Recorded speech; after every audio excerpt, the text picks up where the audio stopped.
This podcast show is brought to you by Northern Bee Books, publishers of new and second-hand bee books. Founded in 1976, Northern Bee Books claim to stock the largest collection of new and old bee books in the English-speaking world.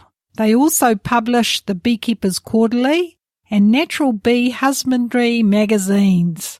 Visit northernbeebooks.co.uk to view their book list. Welcome to the Kiwimana Bay. Hi there, this is episode 150 of our beekeeping show, Gutting News from Up North.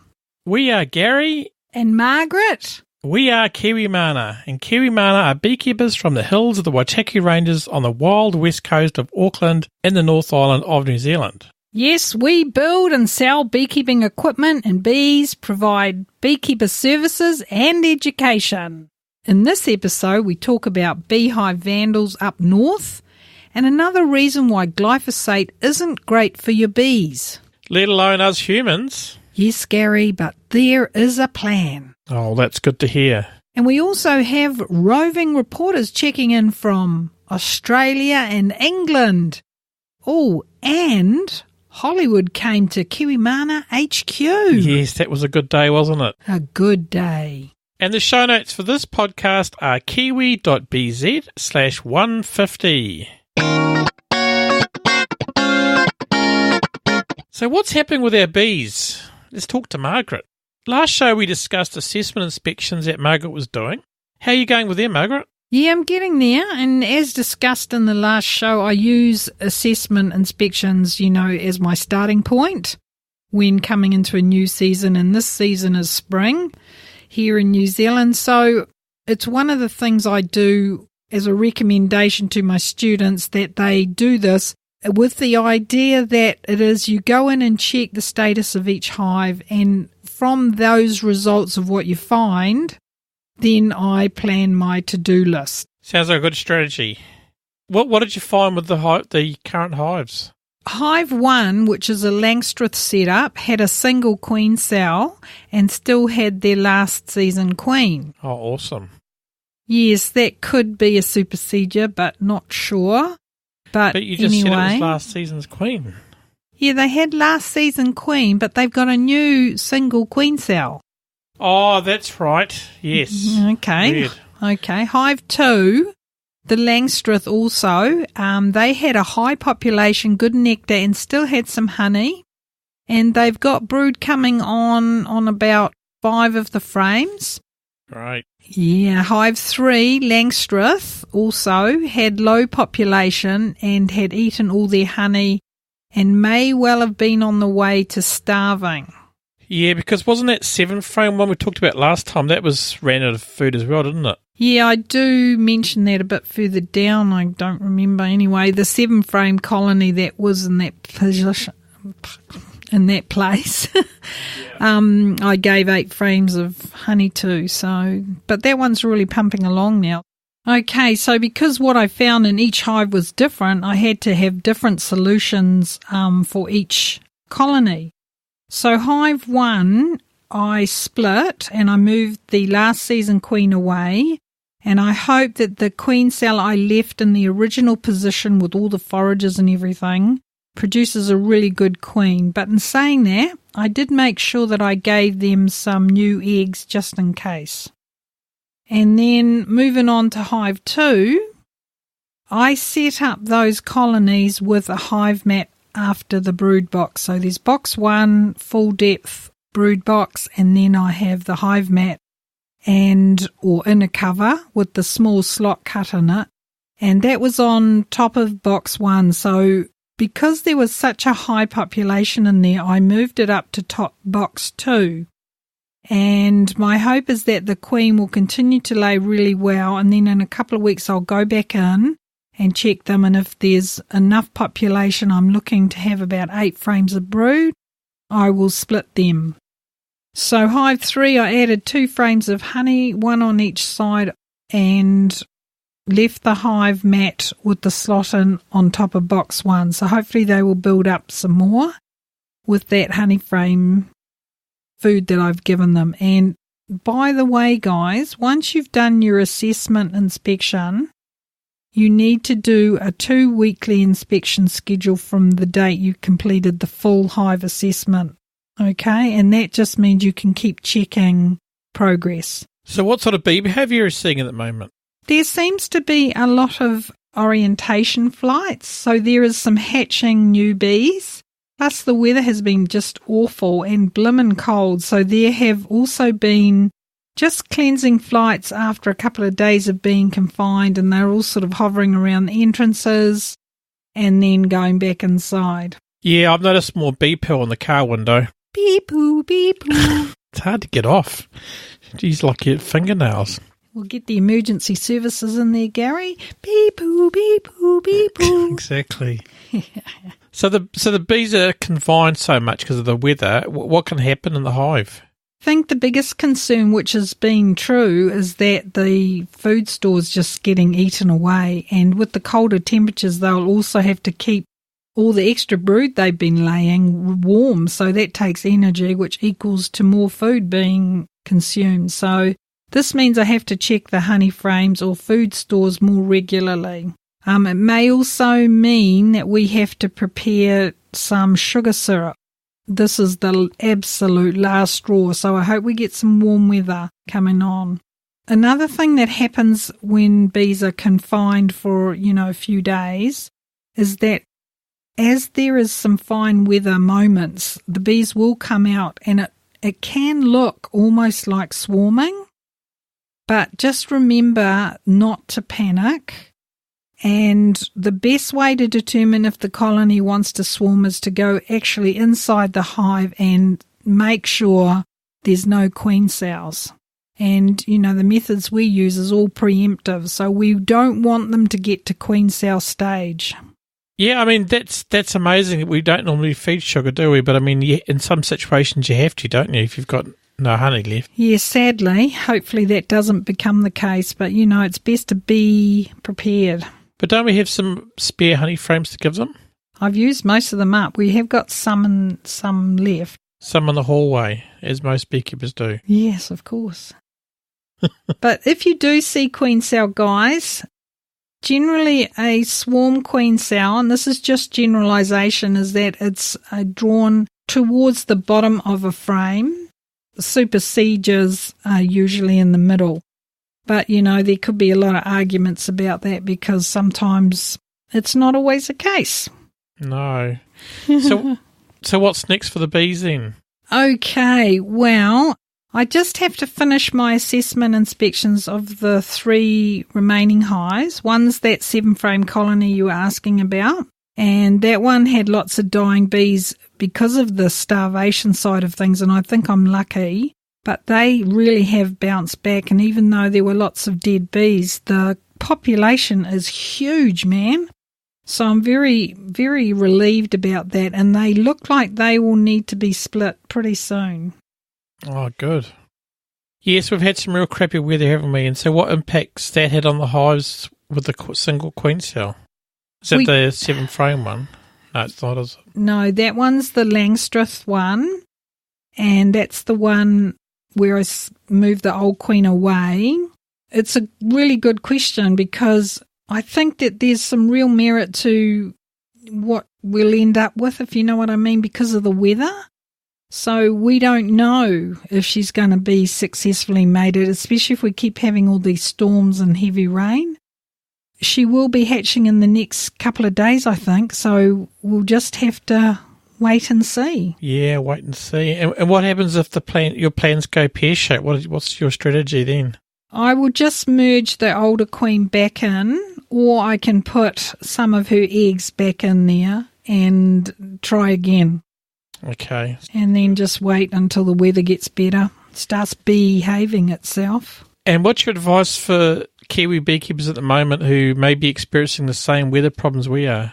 First thing I say, don't panic, okay? And hold off on splitting, but keep an eye on their hives, I think, is the key thing, and the brood levels. Best to plan for splitting, because spring will eventually arrive. So have all your hive wear at the ready, and then when you start to see less weather challenges, go in and inspect and do it if you can quickly while you've got that opportunity. And you really want to check the brood for either queen cells or if you've got 8 frames of brood. And if you've got 8 frames of brood, then you could do the preemptive split. So we just hope that the weather improves. Well, it was nice last weekend, because we went up north for my father's 80th birthday, so happy birthday, Dad.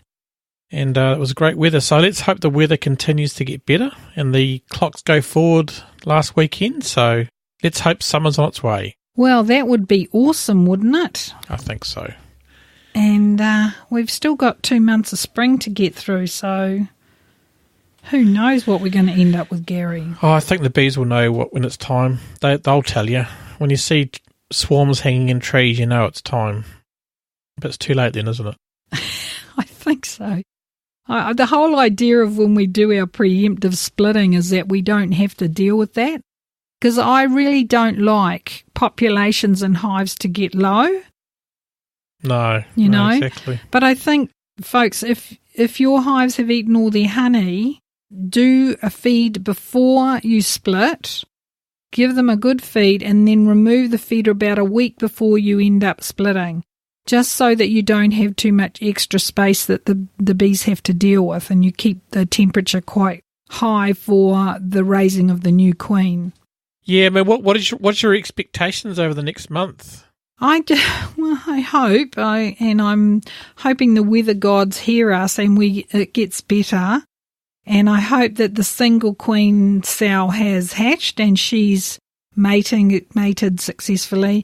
And I'll finish doing all the assessment inspections and perhaps even do some splits.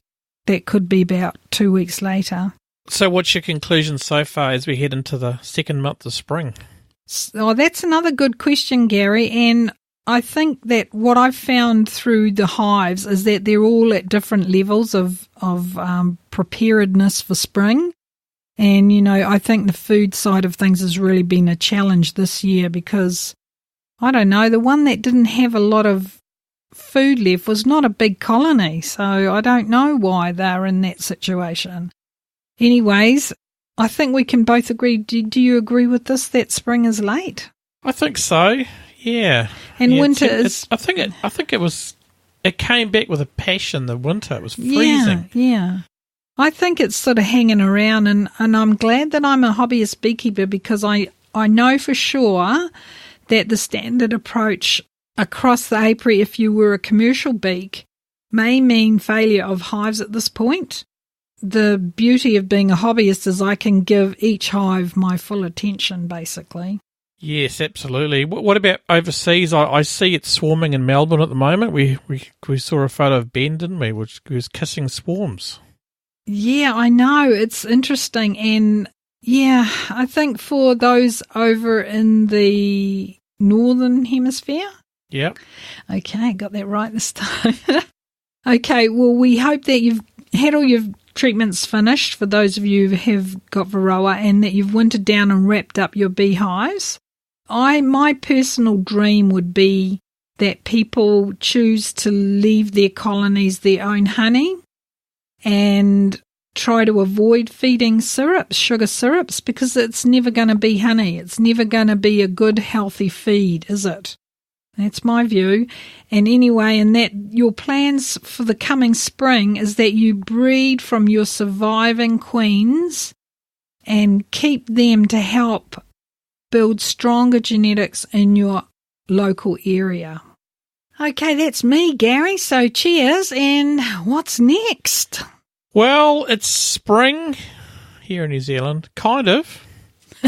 Spring/winter. But what's happening around the world? You know what? I think it's bananas. The world's going bananas. The weather's going bananas. It's going bananas. Okay, so they are in autumn, or known as fall, because the leaves are falling down. And anyway, in this show, there will be no crickets. We got a bit of feedback about the crickets, didn't we? Yes, a few chuckles were echoing around the world, so that's awesome. But let's hear from our Awesomeness Bananas Kiwimana Roving Reporters. This week we hear from Melbourne and Sheffield. Let's hear from Ben from Victoria in Australia. And Ben is a beekeeper from Melbourne. His company is called Ben's Bees. That's good, eh? And is that based in Australia? Yes, it's based in Australia. Okay. Well, it's good that his company's called Ben's Bees because his name's Ben. It would be funny if it was something he's in Aussie and his name's Ben. And he is Ben's Bees at bensbees.com.au. That's right. If you want to follow Ben on Instagram, it's bensbee.au. So what's Ben been up to? Let's have a listen. Hey everyone, Ben from Ben's Bees here. Well, my eyes are popping out of my head. Not because it's about to be swarm season in Melbourne, but I literally just got off the plane all the way from Canada. And guess where I was? I was at the 2019 Appy Mondia. And oh my goodness, my head is spinning and it is spinning out of control. How fantastic it was. Now, the next one's in 2 years. It's on every 2 years. Next one is in Russia, and it's going to be amazing. So hopefully you can go down there. So what did I see? I saw speakers. It was like over 800 speakers. I don't know how many people there were. I've heard there was over 10,000 people came. I met old friends. I made a stack of new friends. I saw everything from amazing wax candles to different types of honey, cactus honey from Madagascar. It was absolutely incredible. And just the people I met, were just such a fantastic experience. So that's what's been happening in my world. I'm just, as I said, my head's spinning. We've got swarm season is about to happen here in Melbourne, and I'm sure it's either happening or about to happen in certain parts of the Southern Hemisphere. And actually, that's just coming back from Canada. It's interesting. Obviously, they're all starting to shut down their hives. About to, they're just taking off a little bit of honey on their last harvest. So it's really, really cool, to sort of see the polar opposite. So, that's my roving report, and, thanks for listening. Thanks, Ben. That's awesome. Hey, I just have a question, Gary. Yes, Margaret. Victoria, is that in Melbourne? No, Melbourne is in Victoria. Victoria is the state. Oh, thank you for clearing that up for me because I was getting a bit confused, which is easy to do. Let's be fair. Let's move on. Pimondia, that sounds like a great event. 10,000 sorry, people. I got a bit ahead of myself. You just stop. Yeah, please forgive me. Cutting Ben off there. And as Ben said, the swarm season's starting, and it has started. Like a couple of days ago, Ben posted a photo on his Ben's Bees page on Facebook, and he was kissing a swarm. So absolutely, the swarms have started. And I'm pretty sure they're going to start New Zealand pretty soon. So get yourself on that swarm list. Yeah, today in New Zealand we had double digits over last night, and we're forecast to have double digits through the next few nights. So with that, the girls will be thinking of leaving. I'm sure of it over the next few days. I think there'll be some movement going on. And speaking of movement, going over to see everyone at Epimonda would have been just amazing. It would be. So if you're on the swarm list, get your swarm gear ready, get that car full of petrol or diesel, and get ready. I think it's coming soon, eh? Yeah, I agree, absolutely. Thanks so much for taking the effort to send a report, Ben, after your travels, and we appreciate it very much. Thanks, Ben. And now we're going to move to the Northern Hemisphere. We're going to head up to Britmana, or otherwise known in the real world as Sheffield. And this is from Chris Brown. Chris is also known as the greatest beekeeper in Sheffield because he won the Best Beekeeper in Sheffield award. And we will always know him as the greatest beekeeper in Sheffield. Absolutely. And Chris reports in from the north of England. Check out his Instagram at Snakelifter or Snicklifter. Snicklifter? Yeah, I think there's some story behind that, but you have to talk to him about that. And to follow along with us beekeeping and life, thanks Chris and Laura for being one of our supporters. And Maggie and Jasper. Yes, the whole family. Yeah, thank you. And let's see what Chris is doing. Hi Gary, hi Margaret. It's Chris calling in from Sheffield in the UK with my Roving Reporter update. Hope you guys are well. 2019's been a pretty swarmy year, the swarmiest I've known since I started beekeeping about 7 years ago now. It's the third year that I've been running the bees treatment free, and they're going great guns.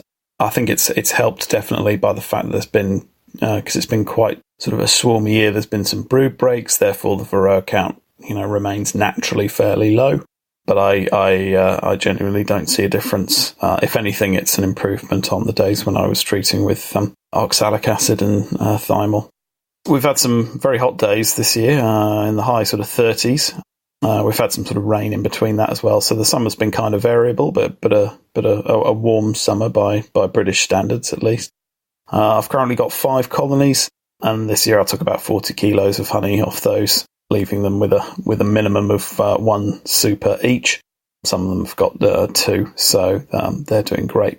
I do sort of sell my honey to friends and family, and I've even got a customer who turned 100 last week and swears by it, so which I'm happy to subscribe to. Last weekend I took 8 empty supers off in preparation for winter, so reducing down the size, so they've got less sort of room that they need to keep warm, and beekeepers in the area are sort of generally checking to ensure that they've got plenty of stores, as the colony size is still large at this time of year, but the sources of nectar are drying up. That's it for my reporter update. I hope you guys are well and not too chilly in the southern hemisphere there, and getting ready for a nice summer in beautiful New Zealand. All right, cheers, bye. Thanks, Chris. Yeah, awesome, eh? And I think the fact that he's treatment free, we've been labelled as promoting treatment, but we really would ideally want to be treatment free, but that's not an option for us at this point. And I think the fact that 100 years old and enjoying honey got to be a bonus. That proves that honey is one of life's greatest foods. And Chris's honey will be very pure, won't it? It would be. Yeah, and, so awesome. Award-winning Sheffield honey. That's and he's got 40 kgs off. That's awesome. Good work, Chris. Wonderful. Yeah, well done. And, we're very proud of you over there. And thanks for taking time to send in a report. We do appreciate it, don't we? We do. Thanks to Ben and Chris for sending in your reports. Cheers, guys. Do you want to be a roving reporter? Yes, you do. It would be awesome if you could help create the buzz by being part of the show, reporting in from your location while in the field. If so, could you record a quick update, 1 to 2 minutes of your local weather conditions and what people should be doing with your bees in your area, and email that to gary@kiwimana.co.nz, or there's a link there to the SpeakPipe on the show notes page. Awesome, and we look forward to hearing from new folks as well, and those of you who didn't have time to do a report, we look forward to hearing from you next time. Cheers, guys.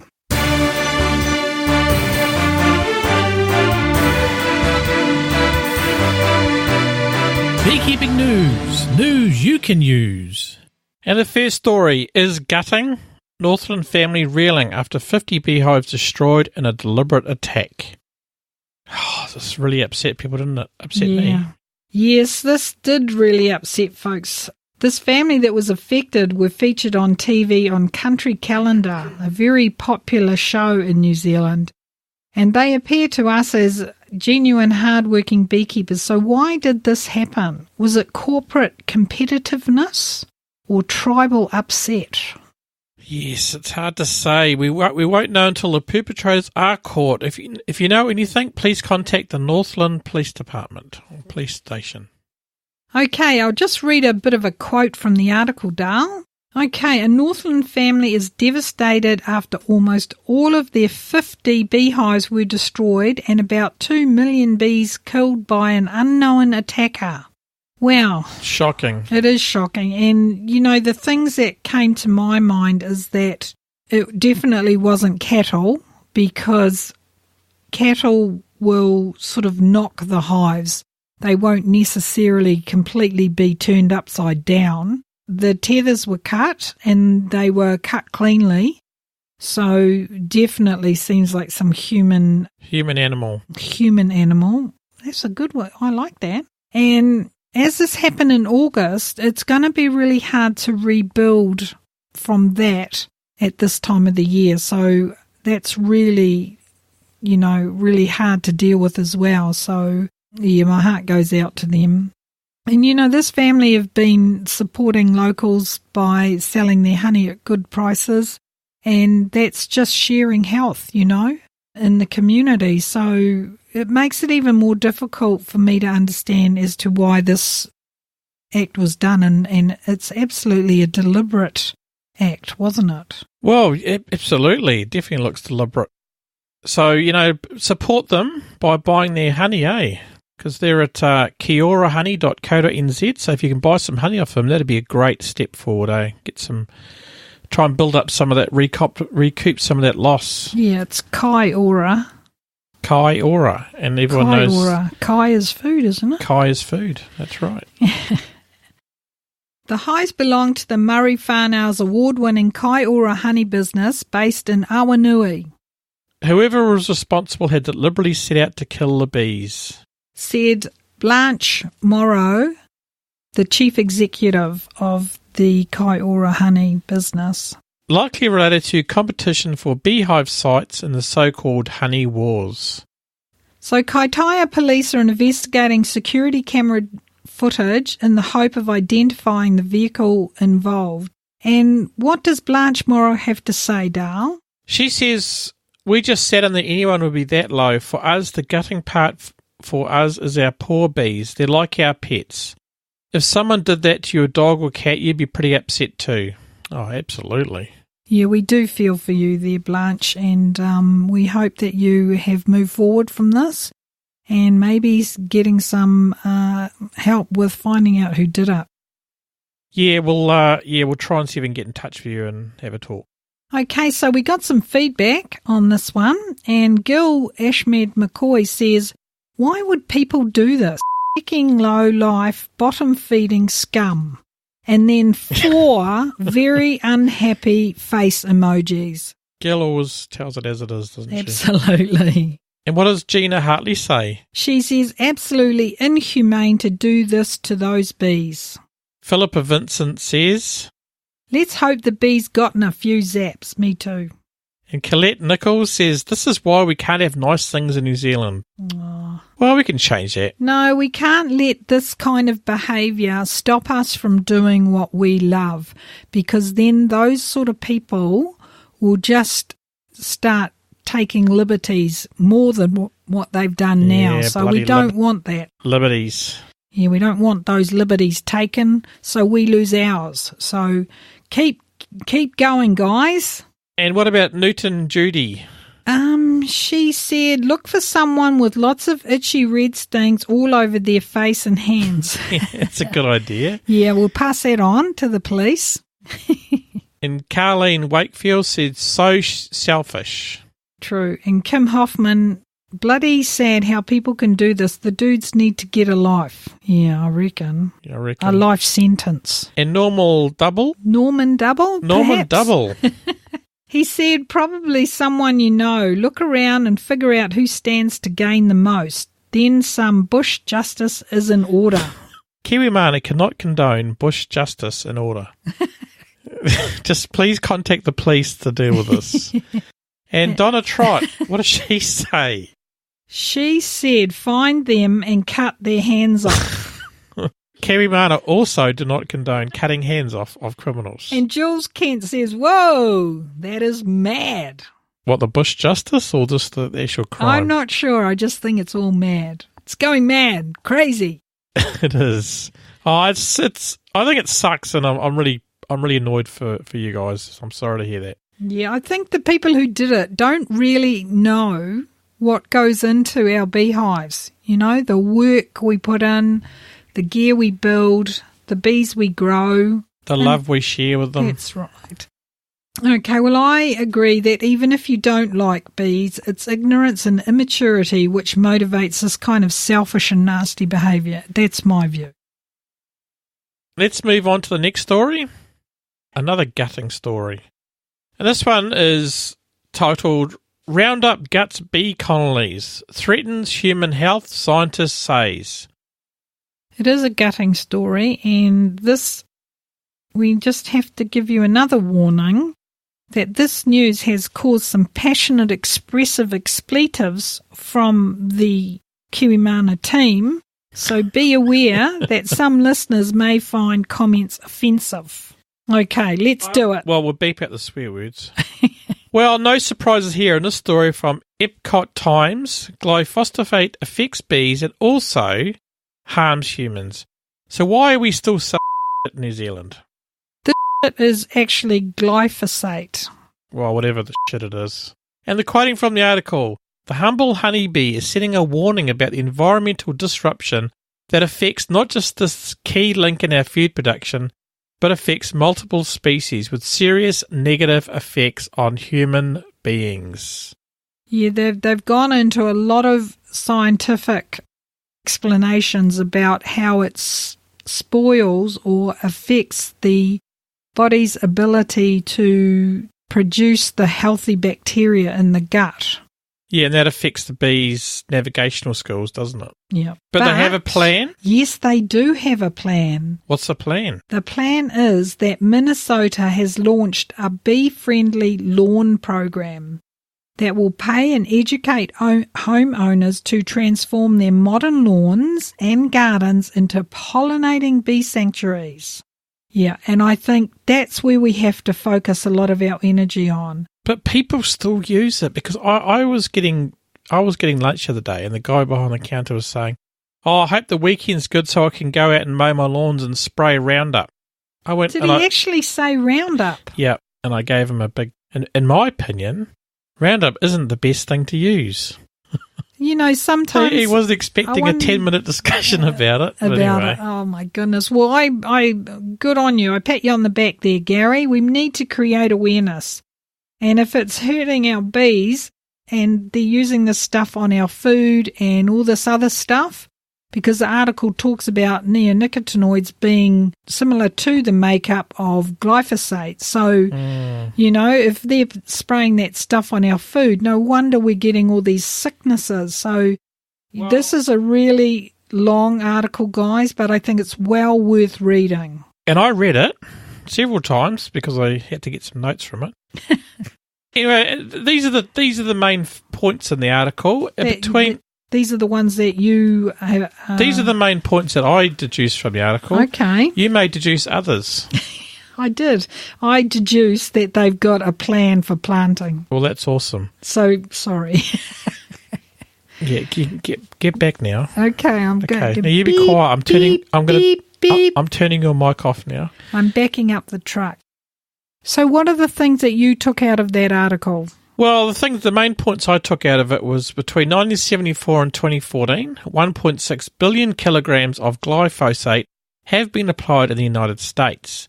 So no surprises that glyphosate levels in humans have increased by 1,208% since the tests were taken over the 3-year periods between 93 to 96 and 2014 to 2016. You may ask, what does glyphosate do? Well, Gary, you say that the point that you picked up was it targets the metabolic pathway involved in manufacturing certain amino acids, the building blocks of proteins, and glyphosate binds to a particular enzyme and inactivates it. This metabolic pathway, called the Shikimati pathway, is present in plants but not in animals, so glyphosate is assumed to be harmless to animals. But not insects. Or is it? And plants. Yes, indeed. But that's not true. I don't believe that for a minute. I don't agree either. And what have you said here? Land management isn't a real issue? Yeah, I think so. I think that when you're talking about glyphosate and using, that for weed management, as it were, Why don't they just use the cows that are already there and they'll eat the weeds? And the weeds that the cows won't eat, just put some goats in there and they'll get rid of those ones. So anyway, chemicals used, anything that ends with a side, herbicide, fungicide, pesticide, insecticide, are significant in causing harm to the environment and those human and animals and insects relying on that land for food. We beekeepers need to pull our heads out of the poisonous dirt and start to understand that the harm that weed spraying is causing. Beekeepers should be spray-free. I think a lot of beekeepers realise this stuff, just don't they? Some don't, but most do. I mean, you're spraying it on the ground. We've got lots of hills and everything, so we have a lot of rain. So my thoughts are that all this stuff is just washing into our waterways. So, I feel really sad and upset about all this, and what are we doing to our children and what legacy are we leaving them? Well, this is so true, especially all the protests around the world today about the climate, eh? Yeah, I mean, the kids are out there today in New Zealand. They have gone to let the government know that the climate and the earth is in trouble. So, we have to start understanding that using all this stuff is just causing so much harm. Yes, indeed, but let's bring it back to the bees. Beep, beep, beep. Okay, 2 points about Roundup. Glyphosate kills weeds, which are an important source of nectar and pollen for our pollinators. As you agree, we must agree, Margaret. We must. And this study here is mentioning, this article mentions a study, and glyphosate disrupts the bee gut microbiome, which affects their memory and impairing their navigation through the gut-brain axis. So treated bees are being less successful at returning to the hive. So next time anyone thinks about spraying Roundup around their hive, maybe don't. And the bottom line I think about this article is glyphosate kills bees by breaking the gut-brain communication. In other glyphosate news, it's also not great for people. No, and a jury has ordered Monsanto to pay $2 billion to a couple in a Roundup cancer case, and that's an article there from July this year. And the jury found that Roundup has been defectively designed, that the company failed to warn of the herbicide's cancer risk, and that the company acted negligently. And did you know, Margaret, there's 13,000 other cases at the moment before the courts in the US alone. Wow. And that's interesting because I think we mentioned it last podcast that the land in America is just got no nutrition in it. That was the Minnesota side of things, eh? Oh, the South Dakota story, you mean? Oh, sorry, the South Dakota. They were talking, episode 148. And we were talking about how the land is just so depleted and got no nutritional value in there. Yes, that's what we're hearing. And did we get any feedback on this article, Margaret? Donna Trott speaks some very, very fine words here, and this is what Donna says. Get rid of that cursed stuff. It kills humans as well. Such a curse to the earth. Absolutely, Donna. I agree. And on that note... Okay, we move to the end of the show. Now, who helped bring the show to you? Thanks for listening to our show, and thanks to all our supporters who support us through the Patreon service. This week we would like to thank... Nathan Buzzinger Beekeeping from Buzzingen Beekeeping. Carolyn Sloan. Finn's Bees. Michelle Lashy. Buzzed Honey. Humane bee relocation from Buzzed Honey. Cameron Miskin. Chris Palgrave from 3hairshoney.com. Irene Townsend. Boris Brockman. Trish Stretton. Scott Wiltshire. Greg Parr from Parr's Products. Karen Shields. Christopher Brown from Sheffield. That's right. Michelle Scheidler from ScheidlerRanch.com. Dan McGivern. John Paff from Tulip Tree Honeybee and Jeannie. Sana Wynne Lewis. Mandy Shaw from Beekeeping Confidential. Paul Brill. Robin O'Connell. Lisa Morrissey. Tim Wilcox. Goodney Hunter. Malcolm Sanford from apisenterprises.com. Glenn Goththorpe. Tony Lum from meadinnewzealand.com. Thanks, guys. Thanks, guys. You're all amazing. We have a new supporter, Alana Greff. Thanks, Alana. That's awesome. And we also have a new patron. Who's that? Daniela Pinada. And she is an actress currently in New Zealand filming a TV show for Netflix. And what's it called? Cowboy Bebop, a live-action adaptation of the popular anime. Anime's Japanese cartoons, isn't it? I don't know. I don't know, but there it is. They're having fun filming it. And her co-star, Jan Uden, came over. And we visited the bees, didn't we? It was good. Yes, they came to our HQ and we had a nice cup of tea and we watched the bees and opened the hive. So it was really wonderful to meet them. And thanks, Daniela, for your wonderful support, and look forward to our next meeting, which we are organising at the moment. Awesome. And we had a funny incident with Jan as a gecko was attacking him. But you'll have to ask him about that. Anyway, lots of fun was had, so I know, guys, this is at the end of the show, and boy, what a show it's been. Yes, so thanks to Daniela and Alana for becoming supporters. Absolutely, and, you make it worth it. If you love what we do and find it useful, you can support us too. Visit kiwi.bz/banana. I love bananas. Full of sugar, but apparently. And starch. And B1 and B2. So, the show notes for this podcast are kiwi.bz or BZ/150.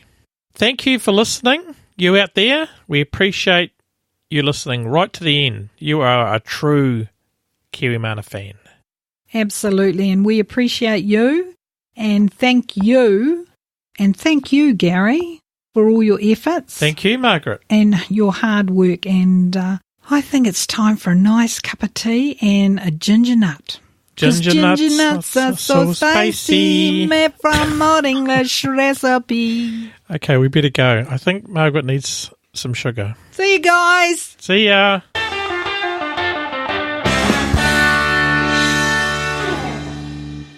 That's going to take 16 months to edit. A live-action adaptation of the Papula? A popular adaptation. Double digits. Yes, and whoever So this metallic. Another good question, Gary. I know, because you wrote it.